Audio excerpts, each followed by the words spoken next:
This is your home and community-based services training. We're going to touch on a few topics regarding home and community-based services, or Hcbs, including the importance of self-determination, individual choice, what dignity of risk means, what your role is as a DSP, and then we'll do a practice test at the end to apply some of our learning. The person who risks nothing, does nothing, has nothing, is nothing, and becomes nothing. He may avoid suffering and sorrow, but he simply cannot learn, feel, change, grow, or love. Chained by his certitude, he is a slave. He has forfeited his freedom. Only the person who risks is truly free. What is self-determination? It's determining or deciding for yourself. Self-determination is being in charge of your own life, your own decisions, your own choices, your own preferences. It's having the same rights and the same responsibilities as everyone else. What does dignity of risk mean? It's the idea that self-determination and the right to take reasonable risks are essential for dignity and self-esteem. So they should not be impeded by caregivers, despite their concern, our concern of our own responsibility to ensure the health and welfare of the individual. It's the right of the individual to make decisions, even mistakes. Let's say you have an individual in your home and you know that they only have $20 left in their bank account.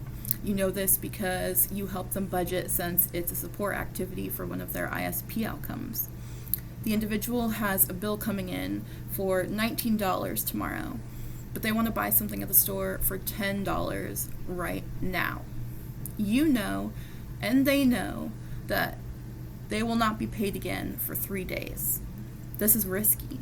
Spending that $10 right now is really risky. There are natural consequences that come from spending money that you will need in 3 days for 2 days, 1 day for a bill.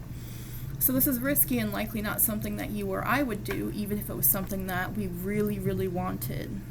Does that mean that you can or should stop that individual from spending the money? No. Does impeding that decision for them take away some of their rights or some of their dignity? Yes. Shouldn't they be afforded the rights to take risks and make potential mistakes? Absolutely. Here's some other examples of choices that an individual makes or can make. Going shopping where they want, when they want, sleeping or being awake when they want, playing loud music or making food when they want, making their medical decisions, including who provides their treatment, what treatments they receive, which medications they take. Their choices could be potentially unhealthy choices, like choosing to smoke or drink or eating not according to a diet, or just not healthy. Even if the individual has a limited diet for a medical reason, that is their choice every day. They still get to choose whether to follow it or not. They even get to decide to do really risky things that are objectively dangerous, like to themselves and others, like smoking in bed, which is an objectively, potentially very dangerous activity. Barbecuing inside of the house or frying a frozen turkey in the middle of the kitchen. Those are objectively dangerous, potentially dangerous choices that they're able and allowed to make. So we discussed self-determination and the right to dignity of risk. Individuals have the right to make decisions about their lives, even if it's a decision that we wouldn't make ourselves. So how can informed choice help?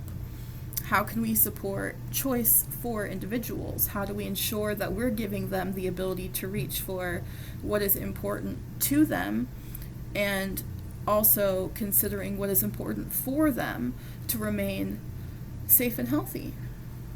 How do we do that? Well, we seek balance. Everyone has a right to make choices, to live their life to the fullest in their own way. Living my life to the fullest will look different from how you live your life to the fullest. Dignity and autonomy demand a balance, and federal law and regulations require a balance. But it is possible to honor both choices and also lessen risk. Let's take the first example. Your individual has made a decision to use her self-determination. She wants to cook whenever and whatever she wants. This is really important to her. She wants to cook. As a DSP, you can support her by assessing the situation and making a plan to mitigate risks. You want her to do this, help her do this, support her to do this in the most safe way. To begin your person-centered planning process, you need to identify the details of what she wants to do, what specific tasks are important to her. Does she want to make meals using the air fryer? Does she really want to learn how to make spaghetti? Does she want to make cookies for her friends? Determine the risks associated with those specific tasks. If she wants to make spaghetti, does she know how to boil water safely? Does she know how to turn the stove burners on? If she wants to use the air fryer, does she know how to operate it safely, figure out what temperature and for how long things need to be cooked? Does she know how to stay safe around hot items like a stove? Things like that. Capture what you've tried before, what she has tried before, what worked, what didn't. Now, we make sure to discuss the potential risks with the individual. Food safety. So, you're making food. You may get hurt if you don't cook the chicken all the way through. There is the risk of potential injury. You can get burnt if you aren't safe with the hot items. You could get cuts from using sharp utensils inappropriately. There are fire concerns. What if something catches on fire? Do you know what to do in response to a fire? Review with the individual the different alternatives that could be less risky, but still achieving the same goals of making meals. Maybe you could prepare the meals together. Maybe she could learn how to use a microwave first to make microwave meals. Provide affirmation of her choices. She wants to be able to cook food on her own when she wants to. And then agree on risk mitigation. If she wants to learn how to cook, have her agree to do a food safety training or a cooking training. Fire safety training, how to use a fire extinguisher, doing a fire drill.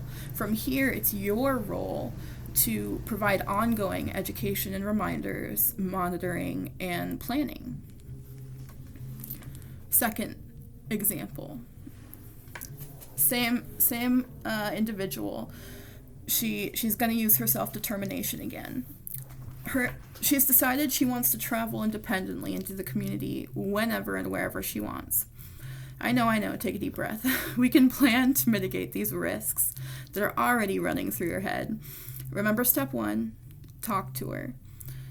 You want to go wherever, whenever. Well, where do you want to go? What kind of things do you want to do on your own? How do you want to get there? Do you want to take a bus? Do you want to take an Uber? Do you want to drive?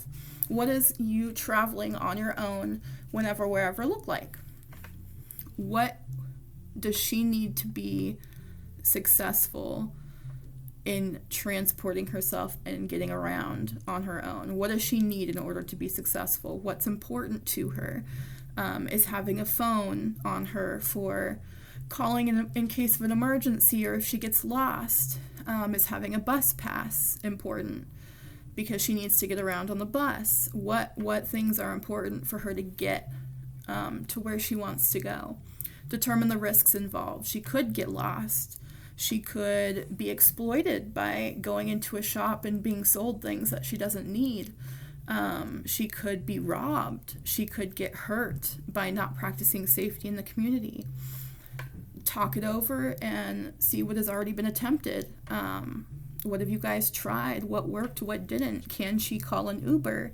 Can she use Google Maps to get around town on her own? Then you're going to discuss the risks with them and talk about alternatives to venturing out alone, maybe joint outings or day support outings to start with, or if the problem is that they don't go on as many activities that she wants to, maybe speaking up for herself so that she gets to choose more things that, she wants to do. What's the important step here? Remind her and acknowledge her that you understand that it's her choice to travel independently whenever she likes, and that you're there to support her to get there. So come up with a plan to mitigate the potential risks, maybe community safety training, maybe practicing ordering an Uber, using an Uber, social skills while in the Uber.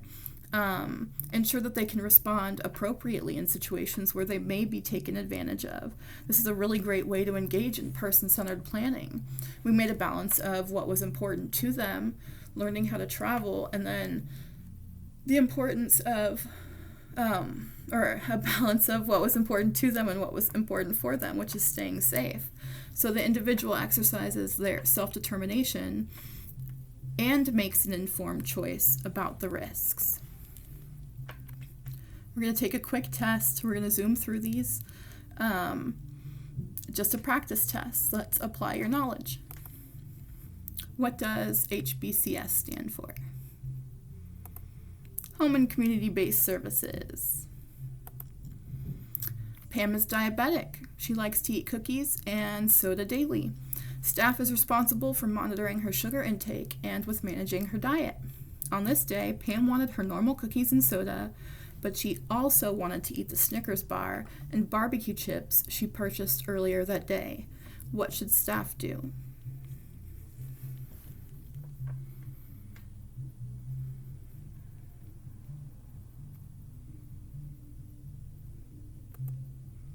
Explain dignity of risk, healthy eating, and monitor her. It's up to her. It is her choice. How does inclusion look?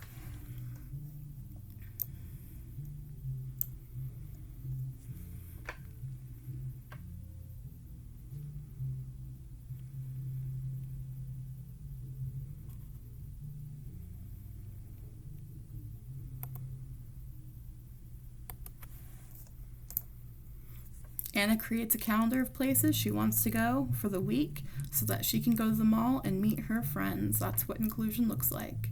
Inclusion is not being taken to the shop, not asking to go to the mall but not having time to be taken to the mall, and not having any activities for her. None of those are inclusion.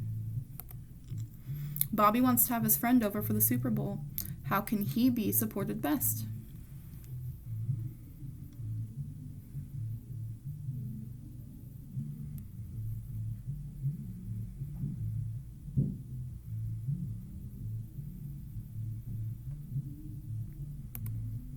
Bobby is supported by setting up the living area with a few snacks.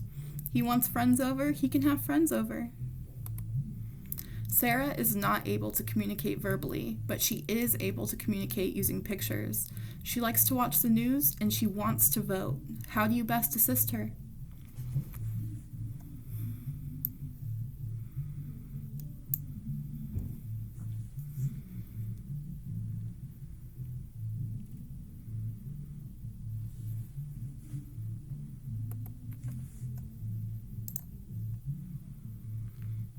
Sarah is given opportunities to volunteer, view the news, attend political meetings, or ask questions about elections, and is assisted with preparing to vote for her chosen candidate.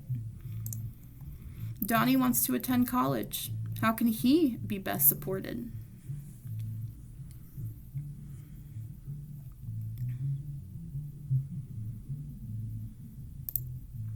Donnie is supported with researching and planning to visit colleges in his area. Logan became angry.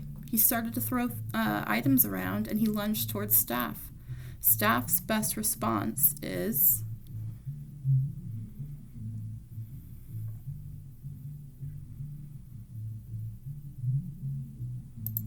Use a therapeutic technique to pivot and turn. You'll learn more about that in TOVA. Nicole has $40 and she wants to go to the salon to get her hair done. What should staff do?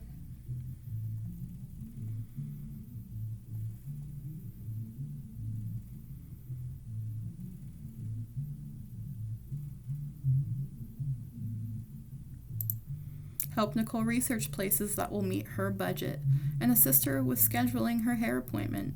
She wants to spend her $40 on the salon, she can. Lisa wants to sit on the porch. She likes to sit on the porch and watch the cars and have a cup of coffee every morning. How can staff support her?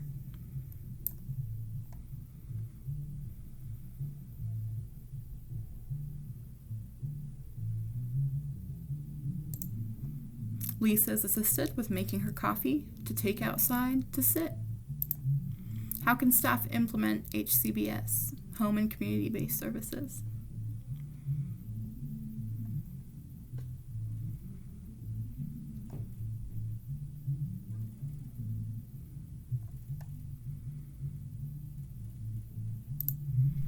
Follow the ISP, learn the rights, get trained yearly, and participate in team meetings. That's the end of our home and community-based services training. Please locate the Hcbs test below the slideshow in the classroom. And remember, you can only take the test once. If the window closes, your progress won't be saved. Good luck.